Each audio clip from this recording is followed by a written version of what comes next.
اعوذ باللہ من الشیطان الرجیم بسم اللہ الرحمن الرحیم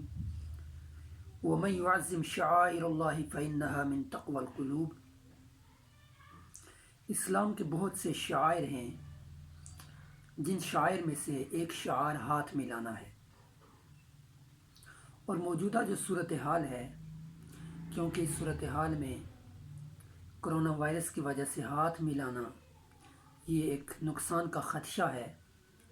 اور یہ ہماری احتیاطی تدابیر میں بھی شامل ہے کہ ہم ایک دوسرے سے ہاتھ نہ ملائیں، کیونکہ وائرس کی وجہ سے ہم افیکٹڈ ہو سکتے ہیں۔ تو ہمیں احتیاطی تدابیر کے طور پہ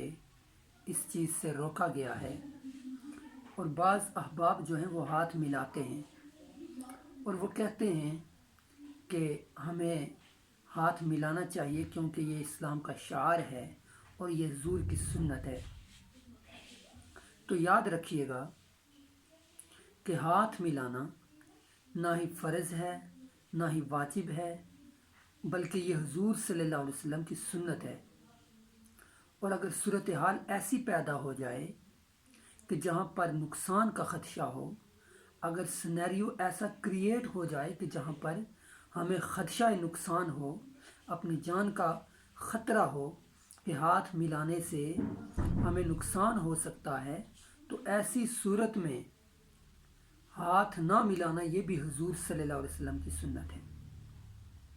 اس کی دلیل کیا ہے، اس کی لاجک کیا ہے؟ تو یاد رکھیے گا کہ قبیلہ ثقیف، کتب سیر اور کتب تاریخ میں یہ بات موجود ہے کہ قبیلہ ثقیف کا ایک وفد جو کرسچینٹی سے اسلام میں کنورٹ ہوا تھا، وہ حضور صلی اللہ علیہ وسلم کی بارگاہ میں جب بیعت کرنے کے لیے آئے، کیونکہ اس دور میں بیعت ہوا کرتی تھی، تو وہ بیعت کرنے کے لیے جب حضور صلی اللہ علیہ وسلم کی بارگاہ میں آئے تو اس وقت میں ایک ایسا شخص بھی تھا جس کو جذام کی بیماری تھی، اور یہ جذام، طاعون، corona virus the same thing. تو آپ صلی اللہ علیہ وسلم کو جب پتہ چلا کہ اس آدمی کو جذام کی بیماری ہے، تو آپ صلی اللہ علیہ وسلم نے اس کو سے ہاتھ نہیں ملایا، بلکہ آپ نے اسی طرح اس کو دور سے سلام کیا، اور پھر آپ صلی اللہ علیہ وسلم نے اس کو اجازت دی، فرمایا کہ تم چلے جاؤ، تم واپس چلے جاؤ، تمہاری بیعت ہو چکی ہے۔ تو اس سے ہمیں یہ پتہ چلتا ہے کہ سلام کرنا سنت رسول ہے، لیکن جب ایسا منظر پیش آ جائے، جب ایسی صورتحال پیدا ہو جائے کہ جہاں پر نقصان کا خدشہ ہو،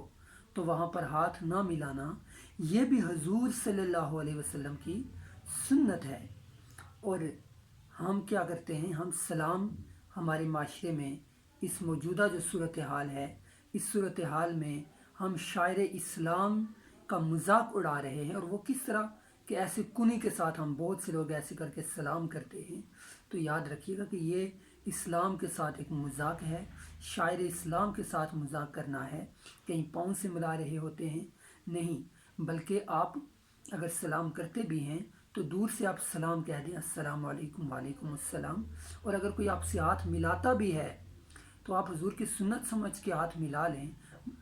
اور بعد میں جا کے آپ ہاتھ دھو لیں،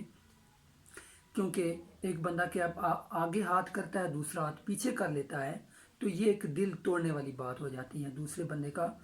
دل توڑ دینا، یہ کسی کا دل توڑنا بھی اچھی بات نہیں ہے۔ جس طرح معین الدین چشتی اجمیری علیہ رحمہ کا ایک واقعہ ہے، مشہور واقعہ ہے کہ آپ روزے سے تھے، آپ نے روزہ رکھا ہوا تھا، تو